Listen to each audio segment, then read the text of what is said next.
Okay, well, I've got some You've got people ready. some people that are coming on and will further help with this great expression. Maybe Pete and Linda, are you there? Standing by in Mexico. How do we get them on the show? Oh, they're there. Here they are.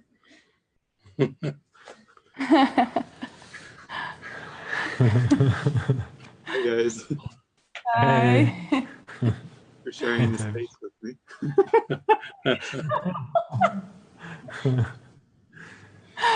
So I had a couple questions for you guys, and so our audience knows Pete and Linda have just recently gotten engaged, correct?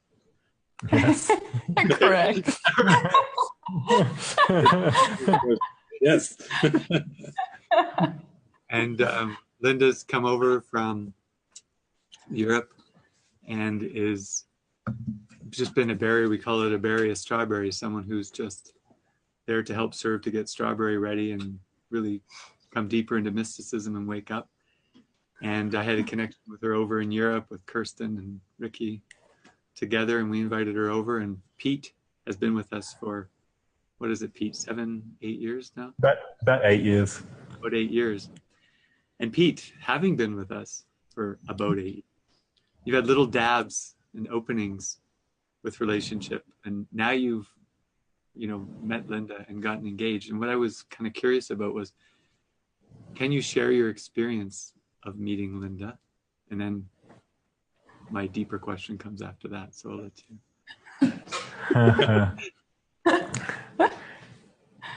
Yeah, well, I can say that I'd seen Linda online on Facebook from a retreat in Europe, and I felt a connection kind of straight away.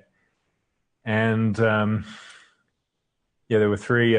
Well, Linda was going to come to Mexico a couple times, and it was the second time you were coming, and I was with you at the time, Jason. And when I heard the news that she made it as far as Cancun, and then the plane was delayed, and she took that as a sign that she wasn't meant to come, and so she flew back to Holland. she was so close. And Still funny. And I felt, yeah, it really hit me. I felt like physically, at the time, like physically sick, like there's something like, oh my God. And it surprised me, even the feeling. And so then later I heard that she was interested in coming to stay in Mexico, but also Strawberry, like just felt the call. And so, yeah, I still felt her, and deeply. And I think at one point I shared with you, Jason, I just had this feeling of like, oh, I want to marry her. I'm going to marry her. And at the same time, I just didn't know how things were going to come in. And also my experience was I just didn't want to chase any longer. Because in so many years in community too, like I have had so many periods where I've felt like, oh, I want to be in relationship. It's something I've never really experienced a deep, long-term relationship, or like this deep kind of relationship since high school, really, like that deeper relationship. And yeah, so yeah, I wanted to take my hands off just completely, because every time I'd been trying to hold on to something or wanting something, it felt so like I just didn't like the energy of that any longer. It was upsetting to try to chase and try to hold on. And so this time it's just like, if this is really meant to be, then I really want to see that it's going to happen without my efforting anymore. And so I didn't even really know I was going to go to the Strawberry Festival until one day. Yeah, it was like it was on a Thursday, and then Deanna came in and said, "We're feeling you to go to the festival so you can help Susanna, and you need to go tomorrow." So, yeah, I ended up catching this flight over. It was all very quick. But I can say, like, still, I didn't really know what was going to happen or how it was going to feel at all. Like, I was just going to say, I'm completely blank. So, yeah, when I finally did meet Linda at the monastery, I remember looking, and it wasn't. I didn't feel a strong, like, huge connection at first. It was like we had a little hug, and then she kind of like, okay, and she was off into her function again. I was just like, huh, okay. And I remember I met up with Susanna later on, and I said, well, that was underwhelming. You know, and so yeah, but it was just like, yeah, through the festival, still just naturally being kind of drawn together again and again. And I just kind of could feel her as a light in my mind. So I just kind of had to keep on just going towards the light and saying, like, what is this? What is this? I don't even know. So that was the first intro. I can keep on going, but So I wanted to kind of just prime it with that, but my question is, I mean, it's how did you make it this long when you always had to face a desire for relationship? Because, you know, you and I have worked together a lot, and there's always this intense desire that came for relationship. And you just, I kind of want to hear in your words, how did you make it 7 years until this came in for you with that desire being so strong? yeah, well, yeah, it would, you know, there were many times where it would come in like strongly and with emotions with that of like, oh, Spirit, why aren't you giving this to me? What's happening? What is this that I'm not drawing this towards myself? I don't know what this is. And there would be like an emotion that would really come up with it. But I think always through that real, like there was the expressing of it and kind of shouting about it. And then it would be like just a feeling of like, and this mustn't be given right now because it's not happening. And I knew too that I didn't want it so much that I wanted to go back into the world and try to make it happen myself. Like I didn't want to chase after it myself, and I knew I couldn't do that any longer. And I really wanted to feel like this is a spirit given thing. So show me spirit was the experience like each time. And then it would always be like the function that was coming in to pull me through. And I think the last main example is when I felt a big draw to Susanna when we were together in Monterey, like nearly a couple of years ago now. And at the same time, and then she was partnering up with Jeffrey, and I had a lot of emotion coming up at the time with that. Again, this big wave of like, why isn't this given? But then soon after coming to La Casa, and then I was in a kind of leadership kind of role there.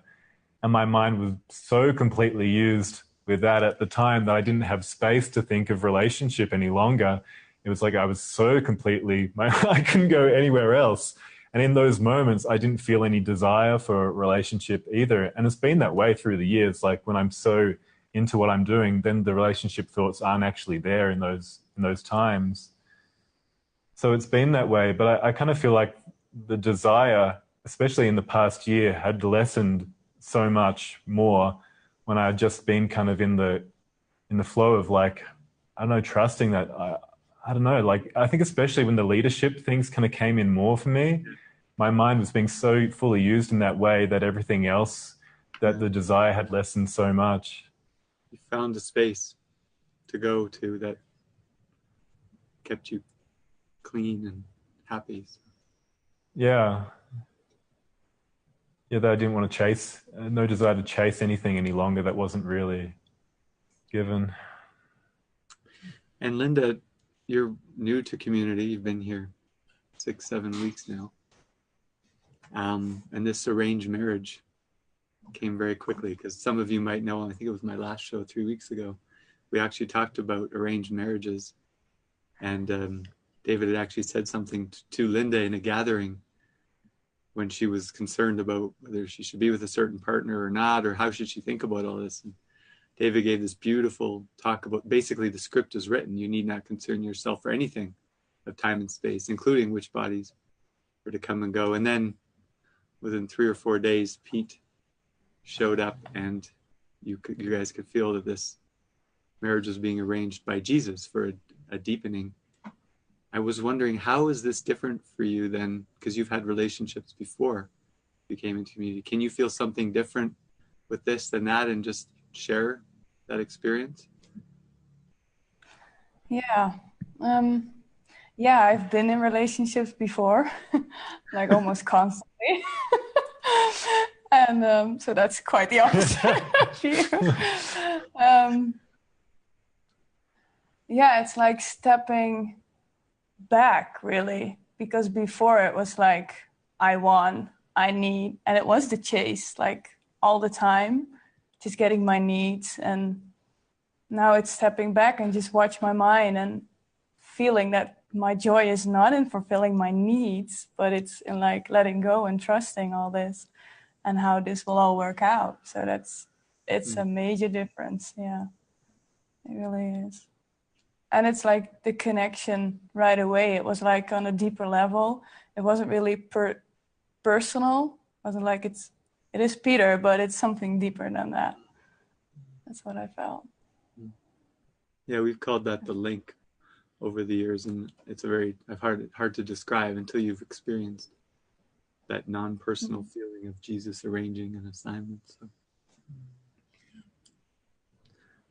So yeah, I don't know if you have any thoughts about this. Those are the questions I wanted to ask you guys before I'll go over to Frank at some point. But you sparked with anything? Yeah, I think that's just, there's a big surrender. I heard with both of you speaking, it's like when you are surrendered, it's kind of like the old butterfly story. When you chase after the butterfly with the butterfly net, it goes all over. And then when you finally just sit still in the sunshine and just relax and say, I am not in charge, then yeah, what a glorious experience. Because then you can start to transfer to everything in your life, projects or things that you seem to feel called to do.